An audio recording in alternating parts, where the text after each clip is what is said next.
Adolf Hitler's father was Alois Schicklgruber, the bastard child of Maria Schicklgruber, who changed his name to Hitler to hide the fact that he was an illegitimate child. Many historians have claimed that Maria was impregnated by Baron Rothschild when she worked for him. The Rothschilds have been known to breed thousands of illegitimate children under different names to serve the family's agenda. And their name isn't really Rothschild. In the late 18th century, Mayor Amschel Bauer was the private banker for the black nobility through the House of Hesse and changed the family name just before expanding the family business. Rothschild means red shield, which was their company logo, a six-pointed star, which has become known as the Star of David. This was not a Jewish symbol. It was introduced by the Rothschilds, who later funded the Zionists. And in 1948, Rothschild influence compelled the State of Israel to adopt the hexagram as their national symbol. In the late 1800s, Cecil Rhodes set up a secret society to preserve the expansion of the British Empire. Known as the Milner Group, their main focus from 1920 to 1938 was to maintain the balance of power in Europe by building up Germany and pitting them against France and Russia. They discussed creating a situation that would compel Germany to start a Second World War. During this time, the reparations from the Treaty of Versailles led to hyperinflation in Germany. And in 1930, as the international banking system was collapsing, the Young Plan was enacted, which required Germany to pay about 2 billion Reichsmarks annually, payable through 1988. This scheme was funded by J.P. Morgan, led by the founder of RCA, and directed by members of the Milner Group. It broke the German economy. In 1933, Hitler secured funding from the Bank of England, which was run by the Rothschild banking dynasty. This deal was brokered by John Foster Dulles and Allen Dulles, who later headed the CIA.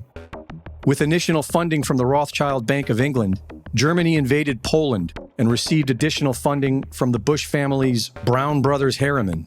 The Germans were fueled by Standard Oil and supported by Ford, General Electric, DuPont, and IBM, all of which profited greatly from the war. World War II accomplished the stated goals of the Milner Group. It made the banks and their cronies even richer, and it directly led to the creation of the United Nations and Israel. Theodor Herzl, the founder of the Zionist movement, was not a religious Jew. Officially, he was an atheist, but more likely, he was an occultist agent of the Rothschilds. He was no fan of the Jews. In his own words, he sympathized with anti-Jewish sentiment. His original plan was to have them all convert to Catholicism, and when that failed, he decided they should be expelled from Europe. In 1933, the Havara Agreement, or Transfer Agreement, was made between Nazi Germany and the Zionists, wherein German Jews would be sent to Palestine. Non-Zionist Jews did not want to leave, and so the Nazis encouraged them through persecution. In 1917, the British government announced its support for the establishment of a national home for the Jewish people in Palestine, known as the Balfour Declaration, and seized control of the land. After the Second World War, with Holocaust propaganda used as the catalyst, this land was gifted to the Zionists from the British, and the State of Israel was officially created. Between 1947 and 1949, the Zionists murdered the locals, destroyed hundreds of villages, and expelled more than 700,000 Palestinians. A savage invasion celebrated every May 15th, known as Nakba Day. Before Zionism created the State of Israel, Jews did not have a common language or nationality, and they were not considered to be a race. The historical record tells us that the Khazars were known for starting wars through deception, and about 700 years ago, they all converted to Judaism. These are the Ashkenazi Jews, who later became Zionists and persecuted the Sephardic Jews of Palestine.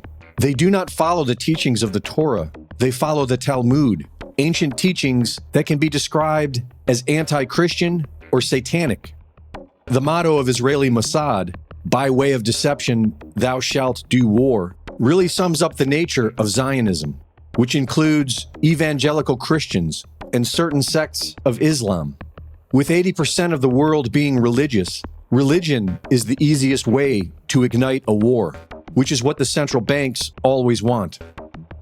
Reporting for InfoWars, this is Greg Reese.